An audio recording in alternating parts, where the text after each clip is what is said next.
Ugh, not a show for stupid girls. That's where cooties come from. In this world of recommended for you media and insular echo chambers, it's so hard to step out of our comfort zone and experience new things. In a sense, it's kind of understandable, as sensitive issues that should be treated with nuanced care are seemingly only presented superficially based on the rigidly enforced coin flip binary views we have of the world, in an attempt to secure the eyeball time of a thoroughly predetermined audience. Moreover, sensible adult discussion very quickly descends into entrenched argumentativeness by both combatants, and so the subject tends to be avoided entirely. I mean, if I say I'm recommending a gender-bending bisexual orgy of incest and psychological abuse, you're probably either going to question how that could ever be enjoyable to watch, or think it is the best anime ever made, both without ever having seen it. But if I say the creator Kunihiko Ikuhara's biggest inspiration is David Lynch, maybe that changes things. Personally, Utena is so far from anything I would usually choose to expose myself to, and at the same time is a carefully crafted, beautifully directed, thought-provoking, and above all even-handed take that dives just as deeply into the human psyche as its more famous shonen troped counterparts. Also, it has Ryu in it. Singer. Utena is a show built on symbolism. It's so thematically dense and yet so completely open to interpretation that I could make a 2-hour dissection of it and still miss half of its major ideas. Like light through a diamond, almost every moment shines outwards and then ripples back on itself, intersecting with and influencing both its earlier meaning and previously unconnected themes at the same time. Often a single line or shot is enough to completely alter our understanding of its events. Its surrealistic atmosphere and confusing non-linear storytelling only enhance the mystery and encourage the viewer to find deeper meaning within. A fractal puzzle, each insular episode another key to the whole. Flowers, swords, dresses, butterflies, the show ruthlessly exploits our associations and personal biases to tell a story much deeper than its own narrative. Each frame feels so intentional that even the audacious reused animation seems to affect a greater message than, "We had a low budget." It's bizarre, even by anime standards, and its drama is immersed in genuine hilarity. The student council ramble about cracking eggs while they pose on their weird platform above the athletics field. Toga knocks out a kangaroo, and there's even a Freaky Friday episode. Consulting the murder board, Anthe is a girl without agency at all, the Cinderella complex taken to its extreme, the perfect housewife, if you like shaved ice, but her passive mirror-like personality quickly becomes unsettling. Even the characters that seem to genuinely care about her are taking part in the childish game of ownership, and her gratitude is just a reflection of their own desires. It is perhaps this malleable mirroring that causes Anthe to be the prize the student council so desperately wants, as every character projects their understandably teenage and ultimately misguided ideas about romance onto everyone they meet. Only she can truly fit their fairy tale fantasies. Beyond that, the power to revolutionize the world which she represents is just vague enough that they can convince themselves it is exactly what they're looking for.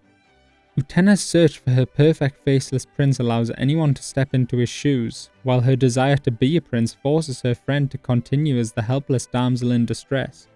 Mickey's sadness at the loss of his sister causes him to seek to replace her with anyone he can, and Juri's repeated heartbreak fuels her envy of those she views as naive, and drives her to protectively manipulate her beloved's romances. And they're the nice ones.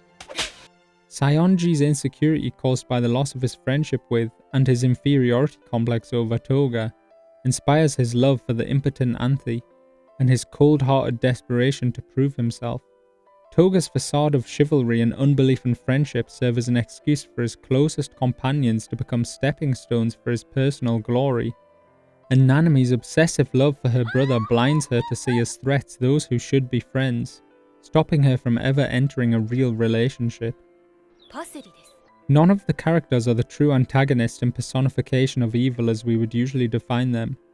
Even though their actions can be brutal, they are also a product of their environment, each carrying with them the foundational trauma of their youth, thoughtlessly but genuinely acting according to their own false beliefs, and in turn perpetuating and defending the twisted system they were molded in. At every turn, the characters are forced to confront these false ideals they hold both for themselves and the world, and they must ultimately learn to let them go or stay trapped as adolescents forever. Reminiscent of Lord of the Flies, instead of kids making their own rules on an island and being bastards to each other, they're playing a dumb dueling game in a school and being bastards to each other. Through dialogue and narrative, it presents the idea that the strong eat the weak for breakfast, that you must take what you want from other people, and that being kind or vulnerable only makes you more open to manipulation. To use a popular phrase, in Utena, nice guys finish last. Though ostensibly taking place in our reality, adhering to anime traditions, we rarely see teachers, lessons, or the world beyond the school walls.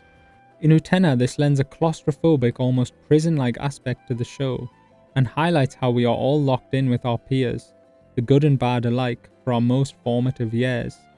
At the same time, the insane symbolism heightens the intensity of the drama, reflecting how vastly overimportant our school lives seem whilst we live them. I'm sure it's apparent from what I've shown so far, but I would be remiss if I didn't mention the art style of this show. While a very slow-paced and even repetitive affair, its stillness gives time for meditation on its themes. Shinobu I. The composition of each shot adding so much depth to an already Mariana Trench-like experience. The colour of Utena's hair in the beautiful sunset. The insane car sequences that look like they should be looped for a slowed reverb hip-hop video. And third thing to complete this rule of 3. Really, this whole paragraph is an extended excuse to show off just how pretty this show is without having to use clips relevant to specific parts of the plot. Utena isn't perfect, and its depressingly pessimistic view on romantic relationships, or its heavily reused and formulaic duel sequences could really turn away a lot of people from what is a thoroughly unique and thoughtful show. It is almost defeated by its own proposition.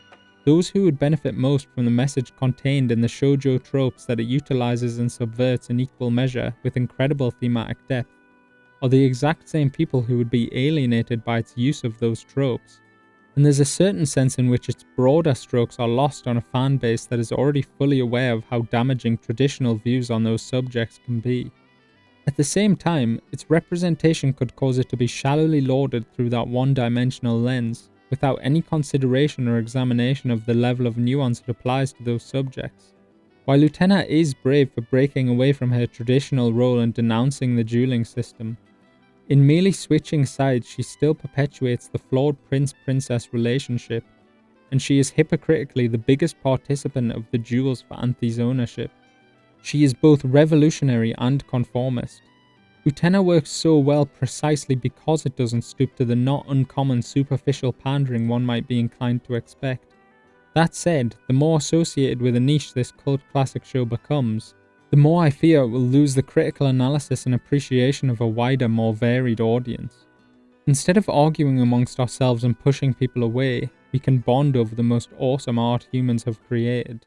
Warning, spoiler warning. The following paragraphs contain spoilers for the end of the show. The banner will go away when they're over. Skip to the timestamp below.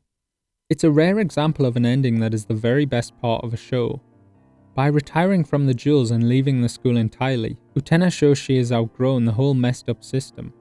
Discarding her misguided altruism, rather than paradoxically forcing Anthy to be free, Utena unintentionally teaches her how to liberate herself.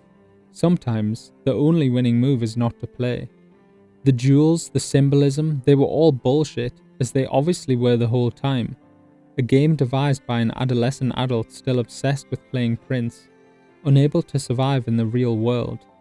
It has always been him, and not the impressionable students he manipulates, that is trapped within the school walls.